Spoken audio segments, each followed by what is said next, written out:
Turn 120. Right, looks like Fluffy has counterattacked here and killed 2 Katas and a Kata archer.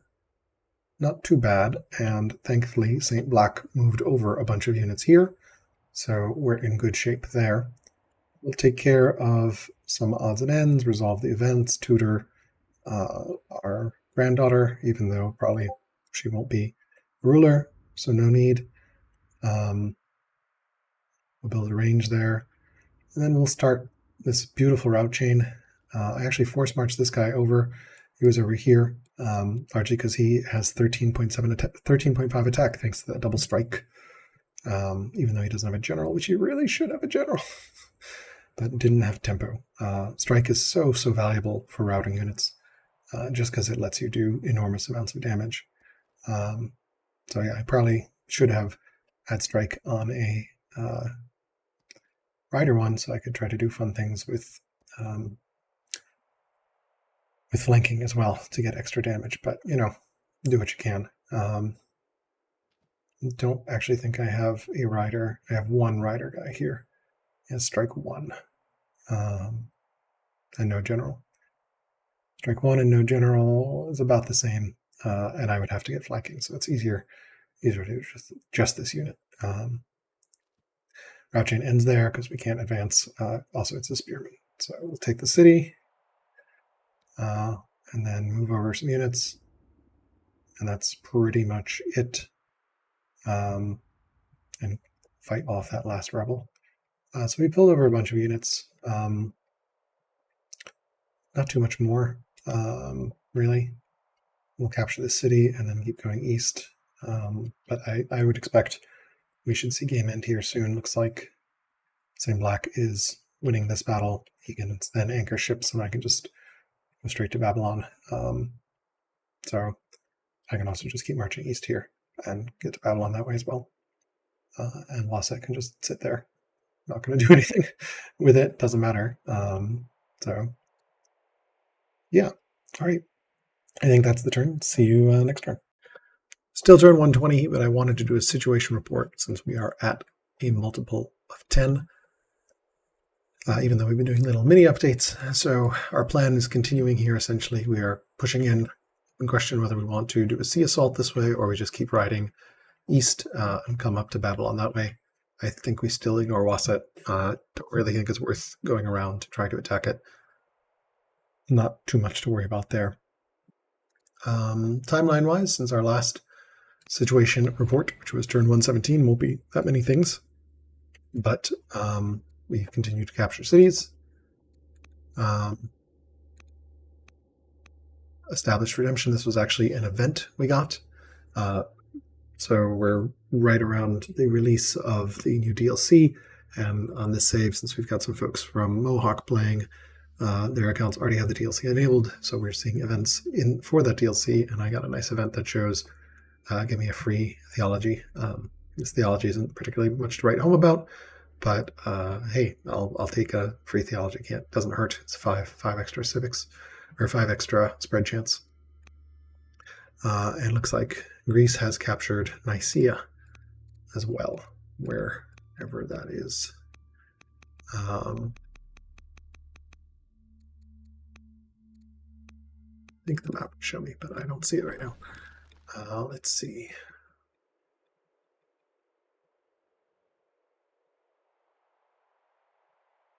Okay, he's been capturing this way to the east. Okay, so slow press here, and we've got the Dromon attacking a city, which is hilarious. So yeah, I think we might be nearing the end of this game, which is another reason I wanted to do this situation report. Okay, so yeah, that's that timeline there. Yeah, that city right there getting captured. Tech-wise, we're about to get cohorts, which will satisfy our ambition. We're playing, of course, with ambition victory off, so ambitions are just legitimacy, but I'm glad to satisfy that one before my ruler gets doomed or something. So I am tutoring this child. She is cruel and is a politics student. I might have this one go commerce so that I can fish for an orator across the two. And and potentially drop a tutor in there as well. Succession, yeah, right now our son is the spy master and he will inherit. I could designate heir if desired. We'll see how long she lives. The other trick I learned about from Frederik is you can actually go and swap succession rules, and this potentially can give you a different heir.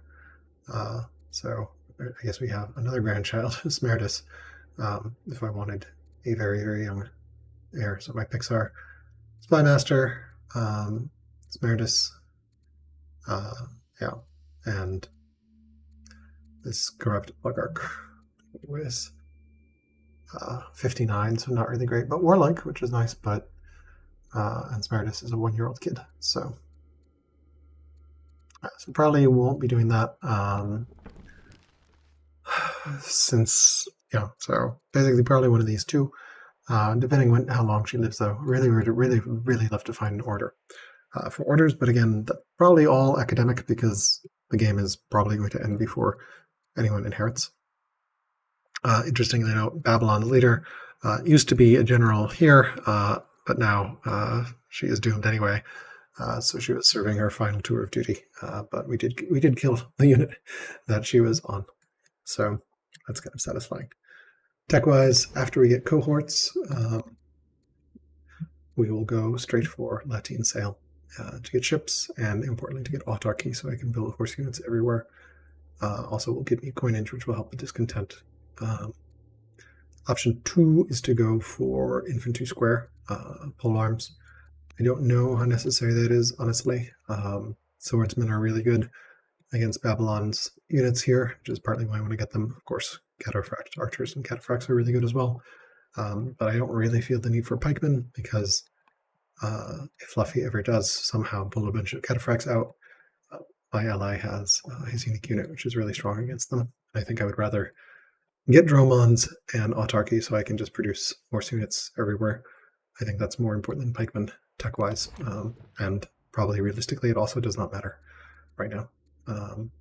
So I got lucky because I was able to delay Dromons for a very long time.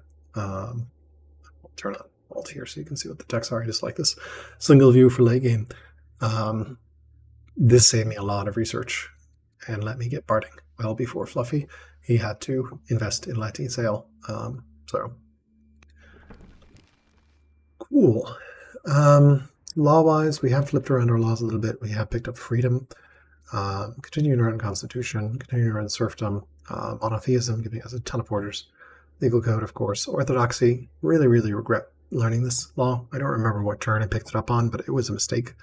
I have not rushed anything with orders. I haven't had enough orders to rush anything with. Sure, it gives me a little bit of family opinion, but it is costing 162 gold a year, which is a lot. Partly the problem is mine. I'm on 27 cities, and all these laws scale with numbers of cities. But yeah, Holy War, reducing my signs, but letting me hurry things with money, which I also haven't done. I had an event that gave me 2,500 gold that I'm just burning through right now, which is at least helping stabilize my economy a little bit. Pilgrimage, also an option. So would give me opinion with Zoroastrianism and Judaism, but we're pretty much okay there. Really need this family to convert, but I'm tutoring the kid instead, which may be a mistake, but I don't know. Feels like they will eventually hopefully convert to Judaism, but yeah, I don't know. Probably all this does not matter at this point. So wonder-wise, I only got the pyramids in this game, and StBlak has really been building a bunch of wonders. I think his stone income is just a lot better than mine. I didn't settle this North City for a long time, and then really didn't ever develop enough stone income. This city settled pretty late as well, so really needed to focus on stone income. It's so important in this game, because it unlocks wonders and almost every building takes stone. Cities by training is a nice look. Parsa's at 42, Zedarkarta, which is somewhere over here, right? This one, with this double mill mine, which is very nice, is at 41 and growing.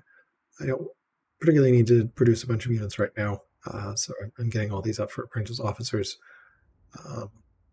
Yeah, So I think for late cities, it may actually just be better to go quadruple apprentice officer, honestly. Just because it takes so much time to get a double elder. Double elder is nice, but it just takes so much time. So yeah, my main production cities really have been Parsa, Prothesia, and Gordium have been the ones that have produced the most units. But Zetterkarta, I think I saw this very early when I saw this, or I was like, this is going to be a great production city. It will eventually, but it doesn't have a horse, so it's going to really require autarky to even come online. But then it'll be a very good city. But I think the game's not going to matter at that point. And then Tuss up here as well. Great little city as well, with triple apprentice officer and a miner with a mill next to it. And the windmill actually helps quite a lot because you get 7 training off that windmill thanks to the mine and the miner in there. Sources of science. So primary science right now is coming from Turicum, which is the city right here, one that we conquered from Rome. It's getting a lot of science from, I guess that was a Persian philosopher, some specialists as well. Also a library and academy. I think that's what's actually scaling up its science. Library and academy. I know Vo was experimenting with it this game. So that's been a very nice science treasury, science one. And I'm sure the library has been great for, and academy has been great as well for StBlak. So thanks for building those techs. As you can see, I did not pick up the tech for scholarship. I just don't really find this line worth it until fiscal policy and coin debasement, which actually StBlak now has, and that's enabling him to buy and sell orders, which is, of course, as you can imagine, incredibly powerful. It's really hard to justify scholarship over barding. That, like, I have libraries. Well, I have horses that will destroy your libraries. Okay, that doesn't really help. Just not enough here. You can maybe justify it with a path towards crossbowmen. Crossbowmen are pretty decent. They have anti-melee, so any melee units do get stopped by them. It might be interesting to try a game where you just beeline for crossbowmen, and then that gets you libraries on the way. So that might be interesting. But yeah, I just haven't really explored scholarship into crossbowmen. And again, like, crossbowmen do in theory counter Fracks, but this is a pretty expensive tech path as well. But might be worth interesting. But yeah, that's why Turicum's science is so high, and then a bunch of cities. Constitution really is what's rocking out, because I have 1 science a year per specialist, and then if we look at the records screen, we see I have 66 specialists. So that's 66 science, which is, of course, scaled by discontent, which reduces science slightly for each level, minus 5%. So, but city science, it's not too big of a reduction. But yeah. Current family opinion, we are trying to fix our statesmen. Probably should have converted people instead of tutoring, but it doesn't matter at this point. And once we found this city over here, we will likely make it statesman next turn, and that will, we could have done it this turn, we just did not have orders to do it. And that will help with our statesman thing. Hopefully we won't get any more rebels. Small chance, I think. So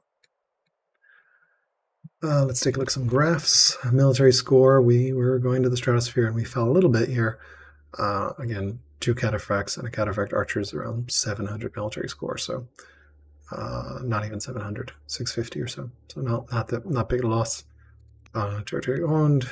You can see we have just been occupying cities very well.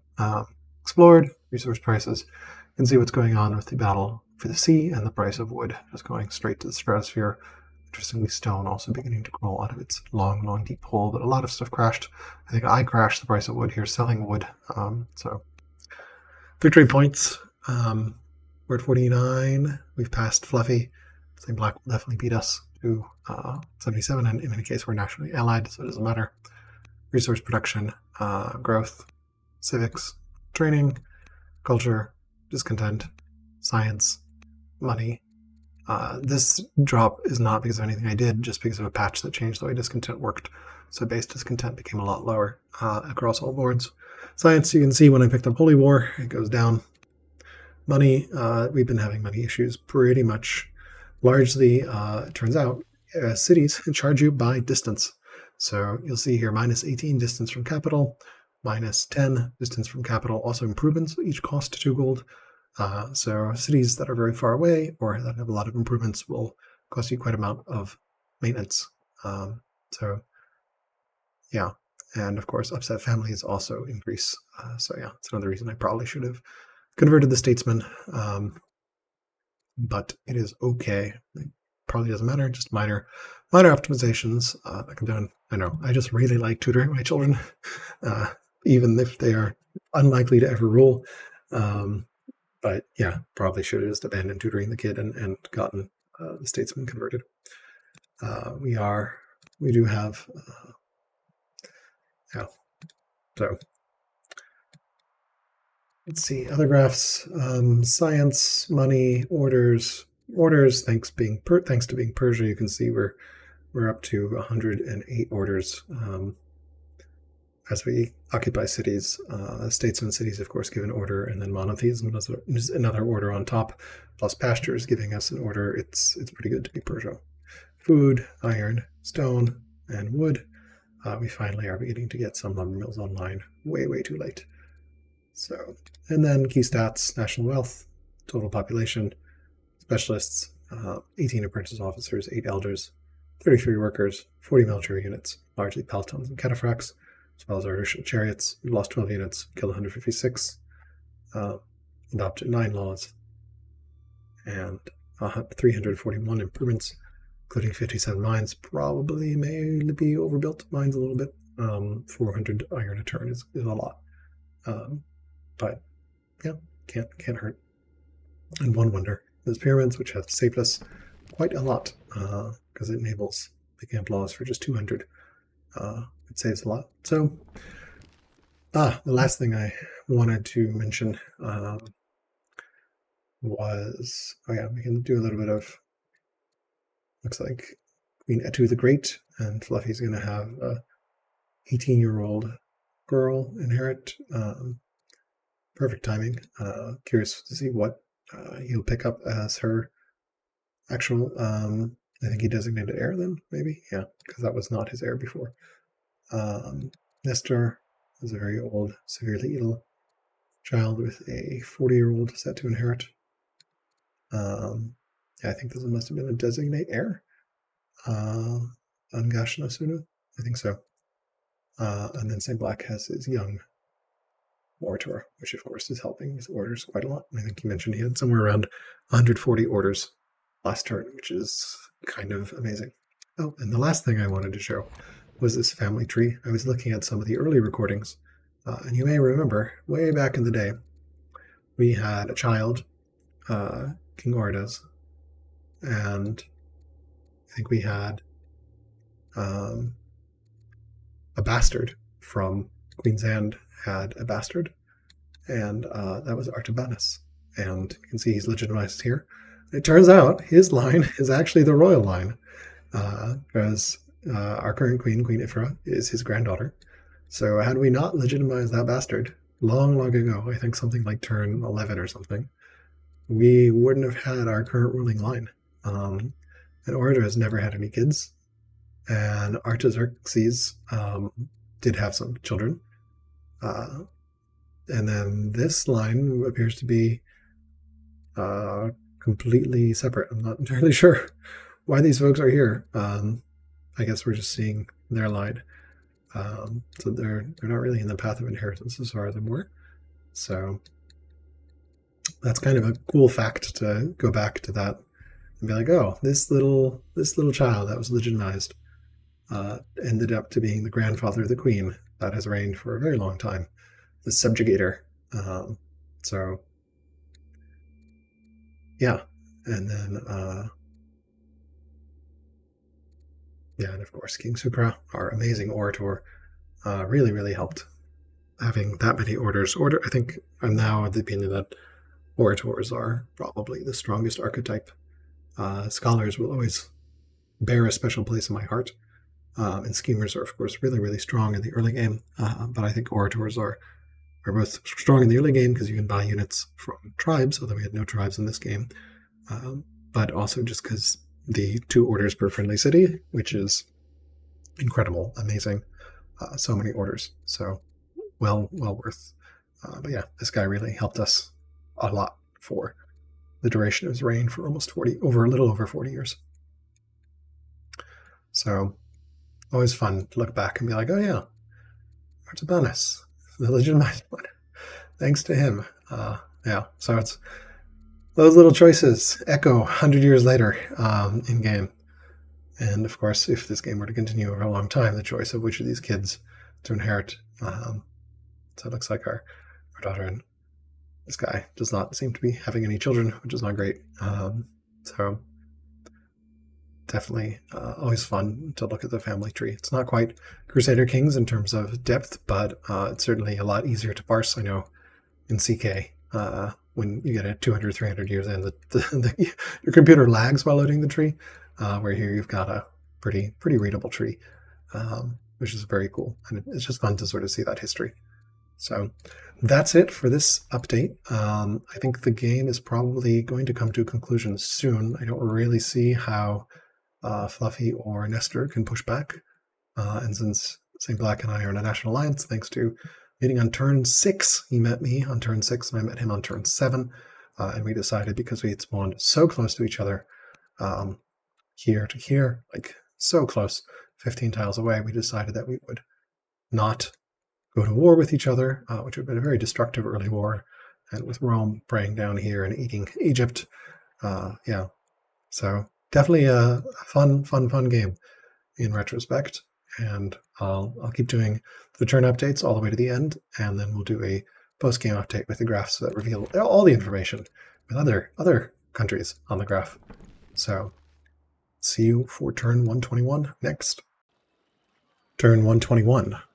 We completed our ambition and discovered cohorts. Fluffy's ruler now has a hero. Got 2 rebels spawned, which is unfortunate. And we stole research. We'll go for coinage. Don't really care about appointing another governor right now. We will steal research, actually from StBlak. He has more cities. We'll found this Statesmen, which was fix our Statesman opinion. Probably should have done it last turn to prevent that, to prevent the rebels from spawning. We'll queue up a worker and an archive there. This is a new event from the DLC, the Sacred and the Profane. I will take this, which is, I guess, an order hit. 11 orders less, but better than pissing off the Persian pagans, which, yeah, folks are that. Here, I don't want to take a favor from her, because that'll actually flip these guys down into negative. So basically, I will...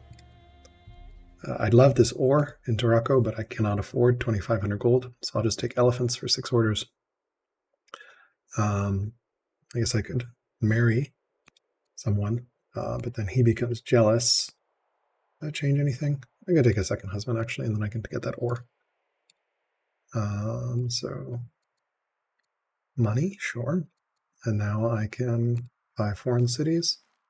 That seems doable. And then we'll actually get the ore. Where did that ore come up? Right there. So this is going to be amazing. Get a mill right there. That's going to be glorious. So thanks to hydraulics.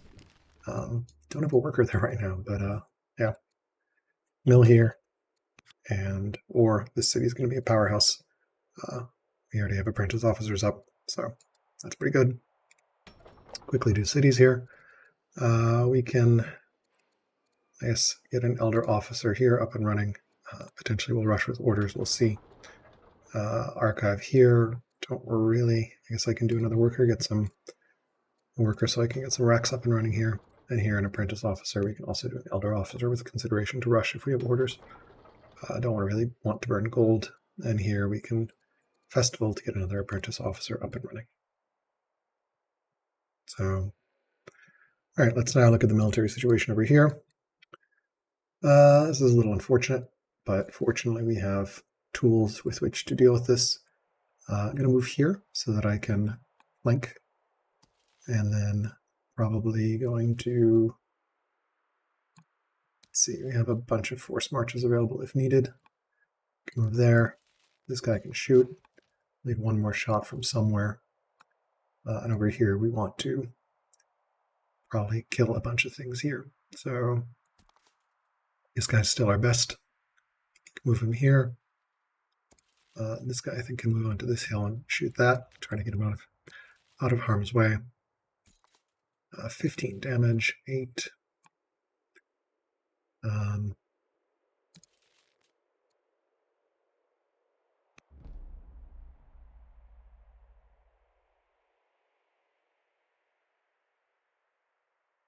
Move here, shoot this.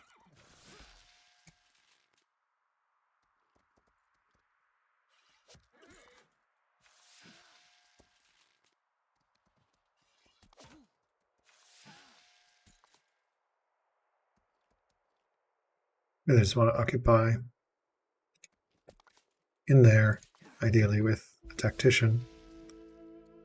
I can't afford 5,000 gold. Parsa Triumph would be nice, but 5,000 gold is not possible. He'll become slighted. What can we do about that? Not much.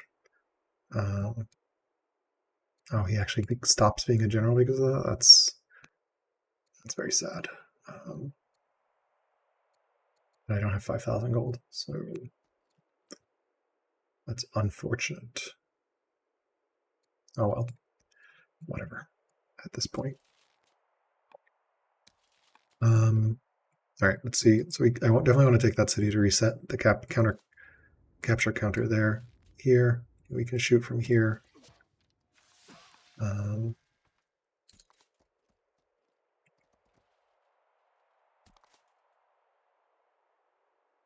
This moves here.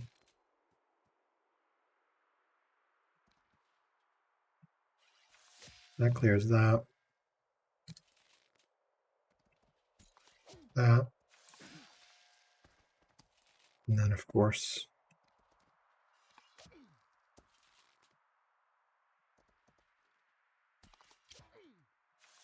that captures that city. This dude is going to die.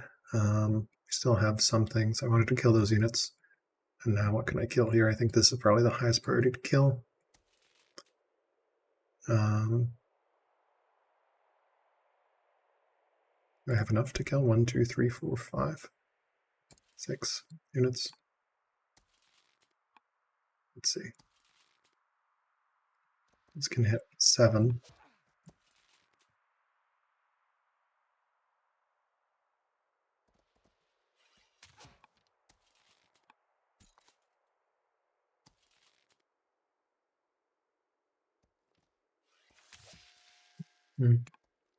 We'll think about whether we want to actually use that one there.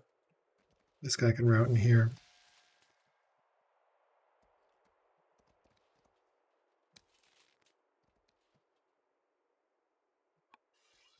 It's 5, we'll take the courage. That is 8, we need 4 from somewhere. That gets us 4. That routes. Cleans up with that crit. Did I undo? Oh yeah. Undid. Alright, well, whatever. I wish he was in there, but I don't really want to undo the whole turn here to make that happen. And then we can just end here, I guess, and it's going to be able to get some damage in there, but that's fine. Probably could have optimized this a little better, but I originally played this turn out and then tried to redo it, and because I discovered a landmark and didn't have this UI option on default landmark names, it actually stopped the stopped the chain, which was really annoying. So I think it doesn't really matter. These minor optimizations are not important at this point. And then we can get this Cataphract Archer all the way over here for our soon-to-be sea adventure in Rome. And then I think he gifted this. I can't upgrade it this turn. I should definitely start this wine. kill that rebel. We're going to have some more rebels to kill. I guess this horse archer can move along. Yeah, seems reasonable. And then scouts. Anything we care about military-wise.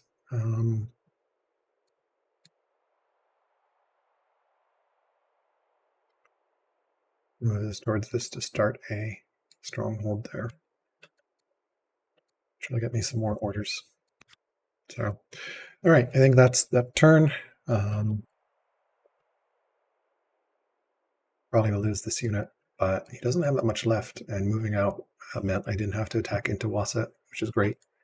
So I think this can hold this off, and then we should be able to kill that pretty straightforwardly. And I don't see much here. All right, I'm going to send this one back.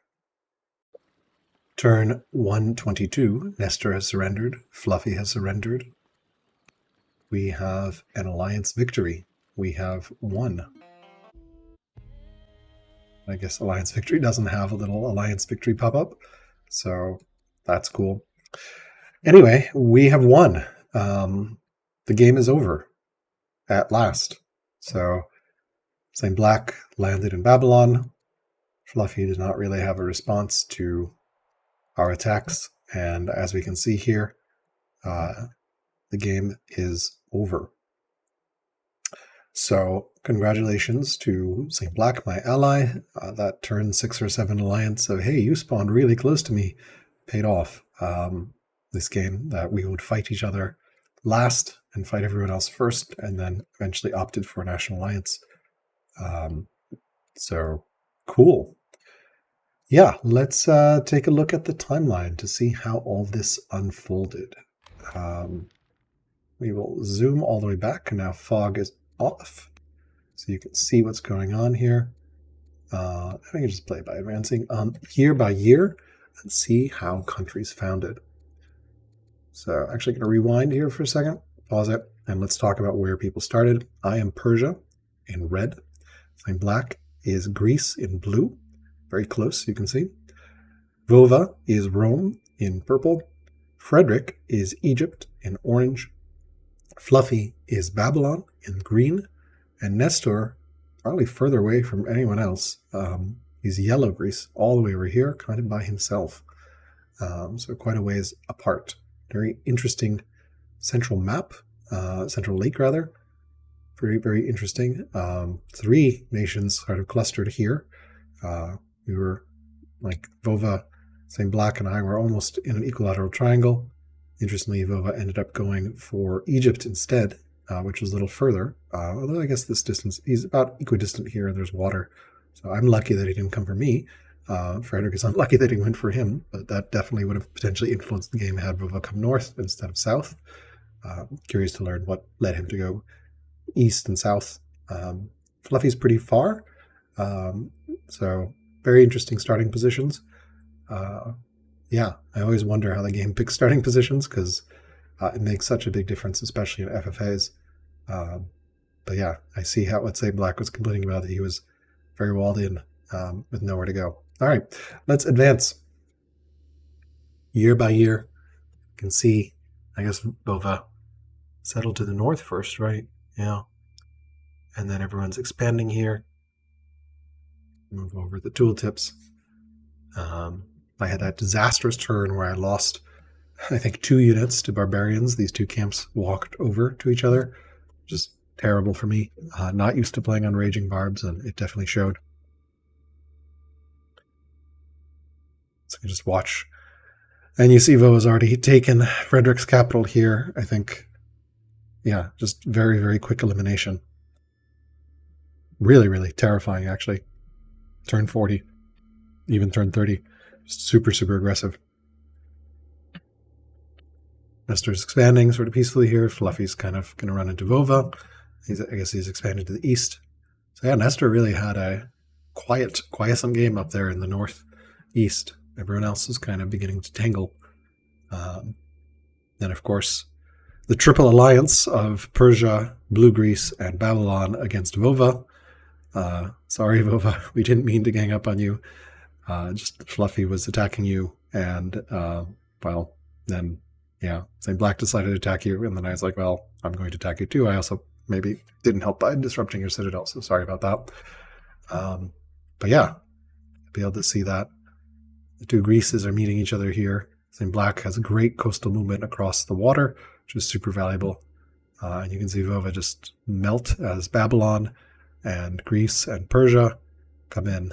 Yeah, it's basically impossible to win a 1v3 in Old World. So can be done, but almost impossible. I've seen people win 1v2s and even 1v3s very late, where they just overpower everyone else. But in fact, Vova won a 1v3 in one game in an FFA. Not in this one, though. And then we see Persia pushing back, not quite liberating Waset from the Babylonians, who liberated from the Romans, who, of course, liberated from the Egyptians. I didn't quite avenge Frederik. I think in their early game, I was like, oh, I'm going to ride to save you.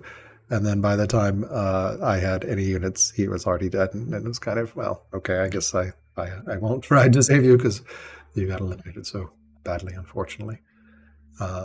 Yeah, I'm sure there were very engaging sea battles. I only had 4 rulers, which is always very helpful. Very long reigns, pretty much. Almost 50 years for my founder, then a 10-year here, and then another 42-year reign with this Orator, who is super great. Really helped snowball my empire, and then a Scholar at the end. So the sea combat here was doubtless super important. Fortunately, since I wasn't able to record turns 102 through 116, I wasn't able to show that off. So sorry about that. But hopefully you got to see a little bit at the end there.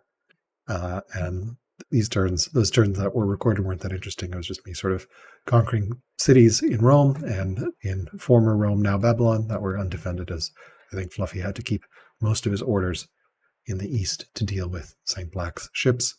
StBlak definitely bought a lot of ships. We can take a look at bought a lot of wood. We can take a look at the price of wood, which gives you an idea here. You can see the wood production, but actually the price of wood is what I want. You might remember me dumping wood by selling it. We took it from 2 gold on turn 100, on turn 101. 2 gold. Wood was 2 gold. Buy wood, man. You're going to be rich. And then on turn 122, it more than quadrupled because everyone was buying it for ships, as did, interestingly, stone, I guess, for wonders. Very interesting economic resource pricing. I definitely tanked wood by chopping since I was very, very much underwater money-wise. So, yeah. We'll get into the stats in a bit. Let's take a look at the tech tree. This is my final tech tree here. I got Barding, which, as always, is very decisive. Cohorts as well, which probably, I think, was the right call because I was facing Babylon, which has a unique unit that is very, very strong. Cohorts are very, very good against infantry, so that's helpful as well. It's really cohorts are polybally against Sumerian archers, and cohorts are much more accessible than polybally. And Barding is always good, so yeah. Got Doctrine pretty late. The Sweet Temples, religious spread didn't really quite, I guess got to 16 out of our 28 cities, so it wasn't quite fully online. A lot of these cities were lately acquired and were useless, and in fact were causing a lot of maintenance costs. If we take a look at my money graph, it is a very, very, very sad graph. You can see Persia here in red. It is just not having a good time. This is the 0 line here. StBlak's economy seems to be doing well. 4,000 gold a turn. That's how he could afford to buy all that wood. Holy crap, that is a lot. Yeah. So let's take a look at some stats. National wealth, StBlak by far is the richest. Total population, I actually had #1 population, probably from taking all those Roman/Babylonian cities. Specialists, 3rd. StBlak had #1. He had quite a few officers, master officers, and 22 elder officers. Wow, that's a ton. Fluffy had 3 elder officers and 6 apprentice officers. And I had 8 elder officers, 20 apprentice officers, and 8 master officers. Wow, 22 elder officers. I wonder how StBlak did that. Did he just buy them? I guess he had gold, so judges maybe. But yeah, I've never seen 22 elder officers. and then stats for Nestor, and then Vova and Frederik, unfortunately, since they didn't have any cities, don't have any stats at the end of the game. Workers produced 33 to StBlak's 35, Fluffy at 25, Nestor at 22, Vova and Frederik at 13 and 2, respectively. I was 5th in military unit production. Fluffy actually ended up building the most. You can zoom in to see what he built. He built mostly Sumerian archers, actually 16 Dromons. Let's take a look at the count. 29 Dromons from StBlak and 15 from Nestor. And of course, Nestor and Fluffy could not unite their armies, so 31 Dromons against 29. The 29 win if the 31 can't get together. So impressive from StBlak to win the sea war while actually being outnumbered Dromon-wise. But I think that was just the power of his economy there. Units lost. Fluffy lost the most units, followed by Vova. Unsurprising there. Units killed. Fluffy killed the most. Surprisingly, I was number 2, and StBlak at 148. Camps cleared. StBlak killed 19 camps. I had 15. Fluffy 15. Nestor 13. 10 and 2. Laws 11, 10, 9, 8, 7. Technologies 43 techs for Fluffy, 39 for myself and StBlak, 36 for Nestor, 27 for Rome, and 12 for Frederik. Longest reign, Fluffy had a ruler reign for 55 years, Nestor 50, me 48. Long reigns are so helpful. They really smooth everything out. You get a lot of more time to get cognomens, more time to get ambitions, just more time. Like you only, it's just super useful. Courtiers 6, 5, 5, 4, 4, 1. Ruins, there were no ruins in the game. And improvements, we can take a look here. StBlak had 61 lumber mills, all that wood, 43 quarries, 29 mines, and 9 farms, 11 citadels, 17 strongholds, 18 garrisons, a bunch of shrines, 15 Zoroastrian temples. Wow. 32 barracks. I had 36 farms, which I guess I needed because I'm only at +2, 46. Really, I guess he didn't have much. He didn't use food, I guess. That is quite a disparity. 57 mines. It's also probably maybe too many. 38 quarries versus 43, and 18 lumber mills. That came on super late for me. And 34 barracks. There's 32. And here we've got 9 farms, 23 mines, 19 quarries, 37 lumber mills, and 14 barracks. And yeah, I was barely getting, I had 12 temples online, so that was coming on late. And Nestor had 26 quarries and 24 lumber mills, as well as 13 barracks. Actually, some of those farms that I have might be from conquered lands. Actually, there's a bunch of farms here and there. Maybe, I don't actually see that many. So, did I really build that many farms? Trying to figure out why I would have built that many farms. I guess I built some river farms here. Maybe I was food starved. I feel like there's more efficient ways. I guess I didn't have any food resources from the sea, and not too many camps until later on. So, interesting. And wonders, StBlak at 4. We can see them here. The Great Zig under construction, Ishtar, Lighthouse, Apadana, and Mausoleum and Museum under construction. I got the pyramids and then never built another wonder. And Fluffy had Hanging Gardens of Colossus. Growth-wise, we can take a look at this graph. Early game growth is probably the most important. Babylon really had an edge here in terms of being able to expand and produce settlers and workers. Civics production, very more important in the late game. StBlak really took off. I also was beginning to catch up. And yeah. Training, actually on top of the training ladder here towards the end, largely because everything was beginning to come online and was power spiking really hard. But the game ended. Had it gone longer, I think I would have been even stronger and stronger, just being on 28, 29, 30 cities. It's super strong. This game started all the way back in June when I didn't really understand the cleric strategy. I think clerics might not have even been buffed. So I found clerics as Persia, which would be unimaginable today. So interesting how the game changes. And of course, that's one of the most interesting things of playing FFAs over months. Just patch changes will change things up, and you just gotta roll with it. Culture. Unsurprisingly, Greek culture trounced everyone else massively. So really, really took off here at turn 90. Not sure. Let's take a look at, did he like build a bunch of theaters or Odeon, 5 Odeons, 3 theaters. So not too much. I guess maybe those wonders kicked in. So university and some academies, I think those might have been conquered from Greece. Discontent, you can see the patch that changed how discontent worked. It just, yeah, I think the new discontent changes are actually a lot easier to deal with than they were before. It's much, much easier to deal with discontent. It was probably good because it wasn't really fun for it to spiral very late and then not really have tools to deal with it. And I think the citizen opinion modifier, that -5 for extra citizens, is actually a good solution. So really like to see that. Science, again, this is just resource bar science. It isn't from inquiries and steel research, which is a huge, huge part of science. Everyone's pretty competitive with science towards the end of the game, but as you can see, Babylon had a massive lead for almost the entire game, all the way up to turn 112, 113, and StBlak just shot past him. My science was pretty terrible for a long time, but then began to pick up as well.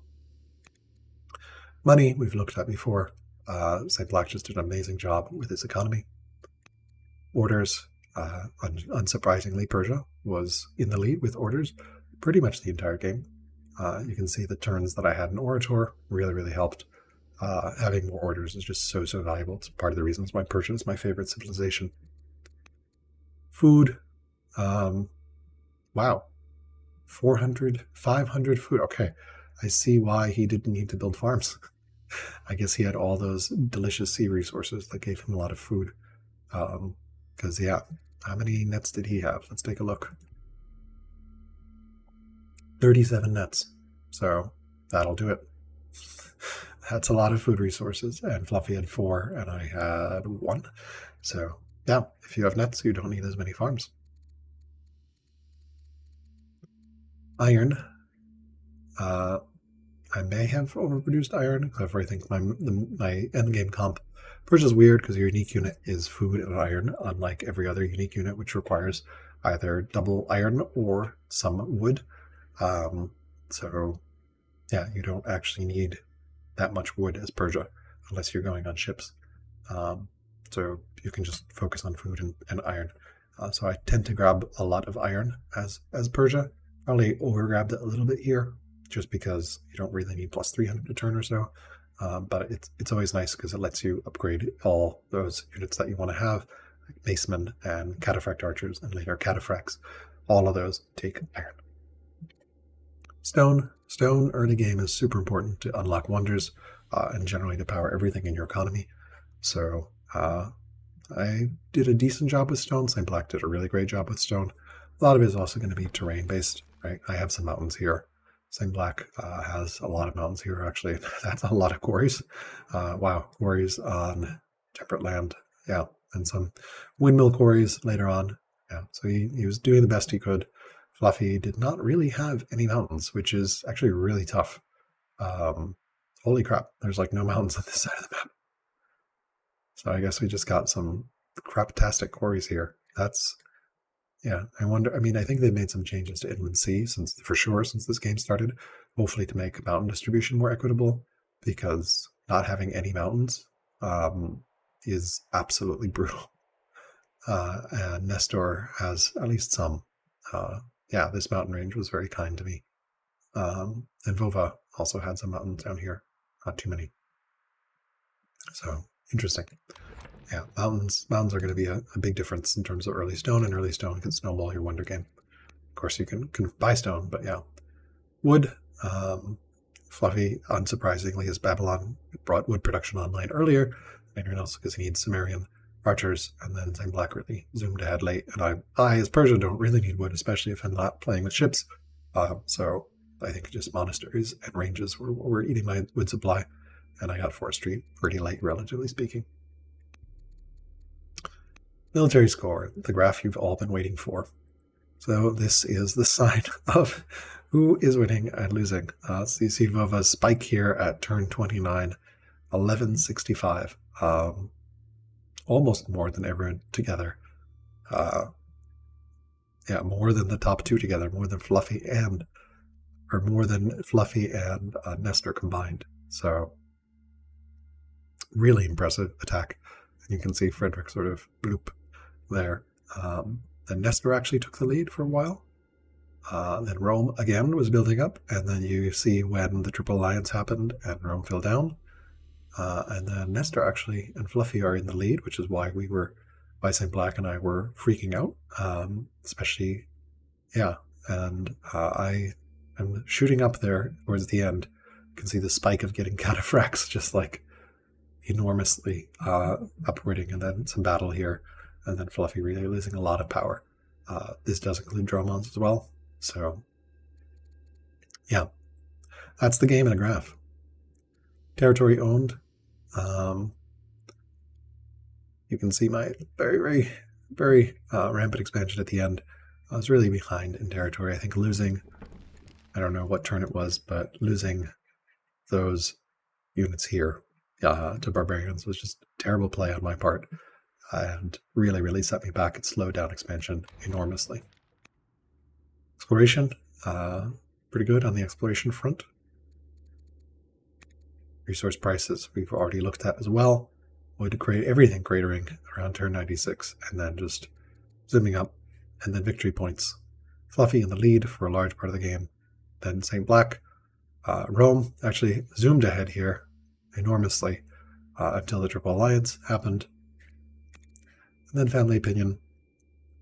This line is 0 here. Good times during the order years, and then it all kind of falls apart for a bit. And really was struggling with Statesmen, I think, as well. Just the number of cities made it super challenging to deal with family opinion. Yeah, so we can look at our final family tree. I think we looked at this a couple turns ago, so I'm not going to spend too much time again on it. But it is interesting that all my rulers, after a while, were based off this legitimized bastard. So thanks to that decision, this is the entire royal line. And I'm sure there's cases like that in history as well. Law-wise, we ended up with exploration. I'm not sure about this 2 choices. Epics is really good, actually. Like 10 culture per military unit. And how many units did I kill? I killed 168. So that's 1680 culture distributed to a bunch of cities. That's actually a lot of culture. That's a lot of culture. So considering, it is a lot of culture in the early game. So developing is 500, and then weak somewhere here is 100. So that's probably, let's say, 600. We said how much was it? We've killed 1680. So that's like, it's obviously not going to distribute equally. That's like getting 3 cities to strong or so.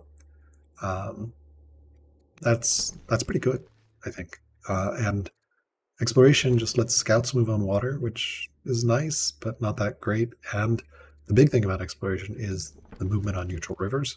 So if you have neutral rivers that you're fighting on, being able to take advantage of those rivers for movement can be very decisive, but it's incredibly situational. But here, like being able to move along this river may be valuable. This river potentially, this river didn't really use it. So yeah, I don't know. I keep going back and forth on that one. I definitely think I'm now in the freedom camp. You don't really have gold if you're running Constitution from Tyranny, and especially when prices start cratering, freedom is actually better. Slavery is better early game, freedom is better late. In theory, you can swap the two or take an event when you get an event to swap. With discontent being easier to manage, it might be better to start with slavery and swap to freedom. Kind of like that. You have that dynamic now. Centralization. I think vassalage is just incredibly good. minus 50% unit consumption, no extra unit consumption while inside borders. So good. Pretty much vassalage hard pick every time. Tyranny against Constitution. Well, you're going to be building a lot of urban specialists, and this is really your science engine here. This is something Frederik taught me in many games that I lost against him. So yeah, just decrease in capital is also very nice, especially if you focus on a civics-focused capital. Here I focus on a training-focused capital, but if you have a civics-focused capital, having an extra source of orders, especially as Persia, where you can double up with your statesman seat and your capital, can be very valuable. Serfdom. Colonies can be situationally useful, but you're probably not going to need to buy tiles every turn, where you can use 5 orders a turn every turn. So serfdom is kind of locked in. Monotheism, I think, is the general go-to unless you're doing stupid polytheism tricks, which are doable but require a lot of setup and are harder to pull off in FFAs. Legal code, also pretty much always a lock unless, again, you're doing stupid polytheism tricks for some reason. Although I think even divine rule, you would adopt the state religion and swap off if you wanted to, and you don't necessarily need a pagan state religion. Tolerance against orthodoxy. Orthodoxy now, I think there's a bunch of events that give you orthodoxy even before you have the tech. Orthodoxy gets really expensive with a lot of cities, but it's incredibly powerful with an orator. If you have orders to spare, it's just great to be able to rush things out when you have orders. There's also a nice dynamic where as you start running out of units, you're going to have a lot of orders lying around, and orthodoxy kind of lets you keep an attack going by letting you power out your units with those extra orders if needed. Tolerance is really mostly there for multi-religion strategies or polytheism and national and world religion plays, where you're trying to have polytheism with your your pagan religion and a world religion as well. Tolerance can be very valuable, but orthodoxy is just so useful. Didn't play with these. Professional army, I think, is pretty much go-to. Volunteers just drop out. Philosophy, engineering, iconography is better. I think if you have a lot of cathedrals and monasteries, that +2 training is amazing. And then Holy War and Pilgrimage, generally you're going to want Holy War. Yes, it's a high science cost, but the random promotion for new units is just so huge. It doesn't cost any extra XP. And yeah, it's just amazing. Pilgrimage, I guess, might have situational uses, or if you need money and you have a lot of cities with your religion, but like Holy War is particularly amazing. So that's laws. Let's take a look at what did StBlak do. So